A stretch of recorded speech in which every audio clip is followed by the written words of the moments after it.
ఆయనకి జల్సాలే ముఖ్యం, ఆయన ఫ్యామిలీకి ఫైరింగ్ అంటే ఇష్టం అంటూ కరీంనగర్ సిపిని టార్గెట్ చేసిన ఎమ్మెల్యే పాడి కౌశిక్ రెడ్డి నిజానిజాలు తేలే వరకు అస్సలు తగ్గేదేలే అంటున్నారు. ఇటు పోలీస్ డిపార్ట్మెంట్ మాత్రం ఆ రోజు జరిగిన ఫైరింగ్ తో సిపికి గాని ఆయన కుటుంబ సభ్యులకు గాని ఎలాంటి సంబంధం లేదంటోంది.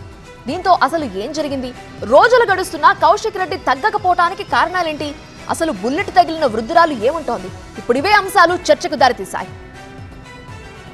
కరీంనగర్కి జిల్లా బోనాలపల్లె గ్రామానికి తూర్పున ఉండే కొండల్లో ఎన్నో ఏళ్లుగా పోలీసుల ఫైరింగ్ ట్రైనింగ్ జరుగుతోంది. అయితే గతేడాది జరిగిన ఫైరింగ్ లో బుల్లెట్ గురి తప్పి బోనాలపల్లె గ్రామంలోకి దూసుకెళ్లడమే కాదు, అమృతమ్మ అనే వృద్ధురాలికి తగిలింది.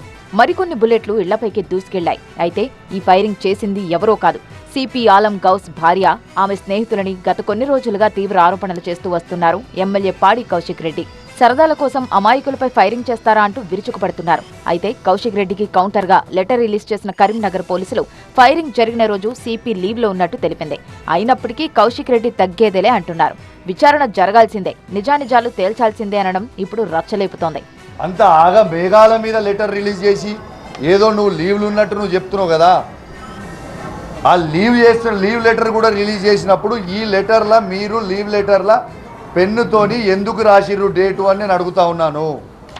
అంటే మీరు ఆ రోజు తప్పు చేసిరనే ముచ్చట మీకు తెలుసు కాబట్టి ఇది ఎప్పటికన్నా న్యూసెన్స్ అవుతుంది అని ఆనాడే కాలేలు పట్టుకొని ఐజీ గారి దగ్గర ఒక డేట్ లేకుండా లెటర్ తీసుకొని ఇవాళ నేను దాన్ని చెప్పిన తర్వాత బహిరంగంగా ఇలా మీడియా ముంగరికి వచ్చి ఇలా అసెంబ్లీ సాక్షిగా నేను చెప్పిన తర్వాత దాన్ని కవరింగ్ చేసుకోవడానికి ఇలా డేట్ వేసుకొని ఇలా లెటర్ రిలీజ్ చేయడం చాలా చాలా బాధాకరం.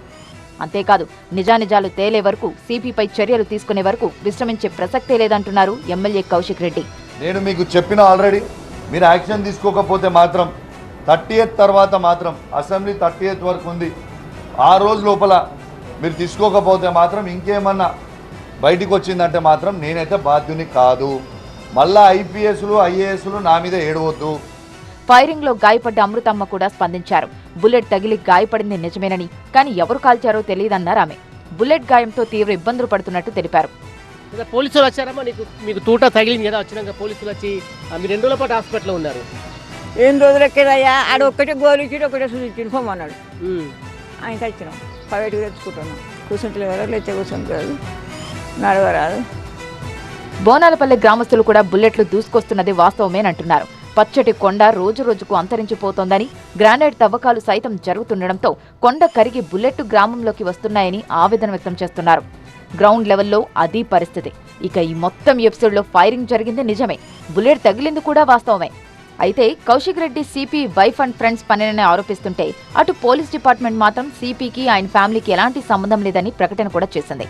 దీంతో నిజానిజాలు తేలేదలా, విచారణ జరిగేనా, సిపిపై చర్యలు తీసుకోకపోతే కౌశిక్ రెడ్డి నెక్స్ట్ ప్లాన్ ఏంటి అన్న అంశాలు ఆసక్తికరంగా మారాయి.